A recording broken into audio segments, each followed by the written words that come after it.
নমস্কার, আপনাদের প্রত্যেককে ইংলিশ টিউশনে সুস্বাগতম।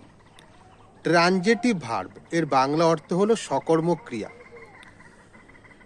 যে বাক্যের অর্থ সম্পূর্ণভাবে প্রকাশের জন্য একটা অবজেক্ট বা কর্মের প্রয়োজন হয় তাকে বলা হয় সকর্মক ক্রিয়া বা ট্রানজেটিভ ভার্ব। কিছু কিছু ট্রানজেটিভ ভার্ব রয়েছে যেগুলিতে একটা অবজেক্ট থাকা সত্ত্বেও বাক্যের অর্থ পরিপূর্ণভাবে প্রকাশের জন্য আরও কমপ্লিমেন্টের প্রয়োজন হয়। এই ধরনের ভাবকে বলা হয় অবজেক্টিভ কমপ্লিমেন্ট। এর একটা উদাহরণ হলো the boys made me captain. বালকেরা আমাকে অধিনায়ক বানিয়েছে।